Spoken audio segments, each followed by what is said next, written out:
Avant de plonger dans cette vidéo, pensez à vous abonner à ma chaîne, ça aide vraiment, et c'est que du love. Aujourd'hui, je vais vous raconter une histoire qui m'a bouleversée, quelque chose que je gardais enfoui au fond de moi pendant des années.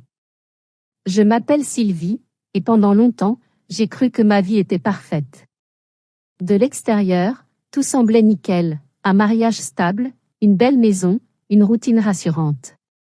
On s'était rencontrés à la fac, follement amoureux, et je pensais que c'était pour la vie. Malgré les hauts et bas, on finissait toujours par se retrouver, du moins, c'est ce que je croyais. Mais avec le temps, quelque chose a changé. Sans même m'en rendre compte, on est devenus comme deux colocataires. Plus de complicité, juste des discussions basiques, du genre « il faut payer les factures » ou « qui va chercher les enfants ?»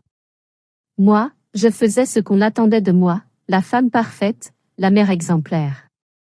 Sauf qu'au fond, je me sentais vide. Et puis, un jour, Nathan est revenu dans ma vie. Un vieux pote de jeunesse, passionné de voyages et de photos.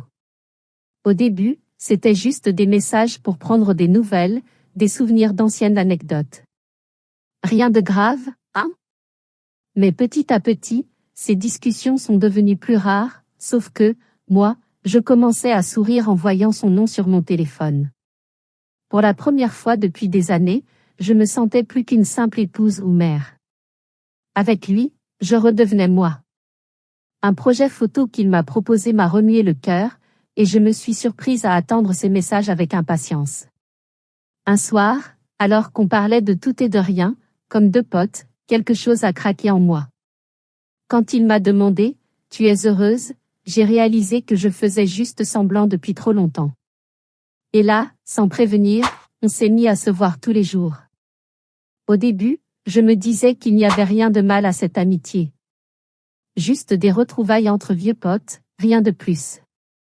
Mais à chaque fois que je rentrais à la maison, je sentais le poids de ma réalité.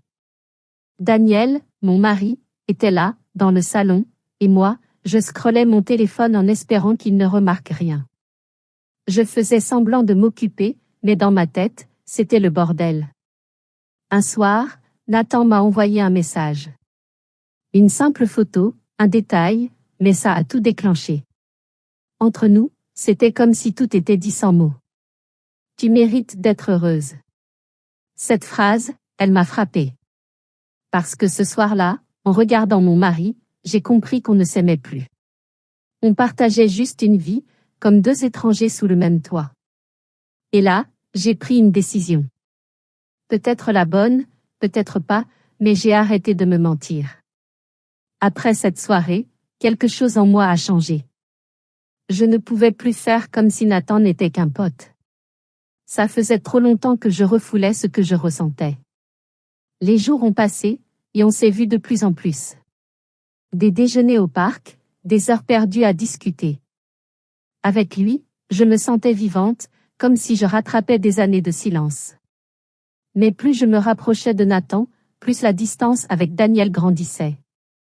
Au début, il n'a rien vu. Trop pris par le boulot, la routine. Jusqu'à ce soir où tout a basculé.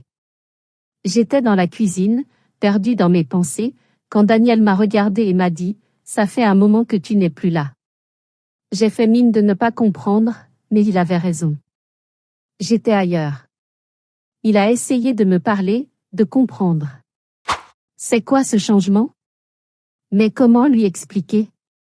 Comment dire que je me sentais enfin heureuse, mais pas avec lui? À chaque mot, je voyais son visage se fermer. Je savais que je marchais sur un terrain dangereux, mais je ne pouvais plus m'arrêter. Nathan était devenu mon échappatoire. À chaque fois que j'étais avec lui, j'oubliais tout. Le poids du mariage, les attentes, les regrets. Mais en rentrant à la maison, la culpabilité me rattrapait. J'étais coincée entre deux vies, et je savais que ça ne pouvait plus durer. Et puis, un matin, le soleil inondait tout. Une lumière dorée, comme un dernier cadeau. J'étais dans le studio de Nathan, et pour la première fois depuis longtemps, je me suis dit, je mérite d'être heureuse. Mais est-ce que le bonheur, c'était vraiment ça? J'ai tendu la main, hésitante. Peut-être qu'il était temps de comprendre. Peut-être que j'aurais dû faire les choses différemment depuis le début. J'avais l'impression d'avoir perdu quelque chose en chemin.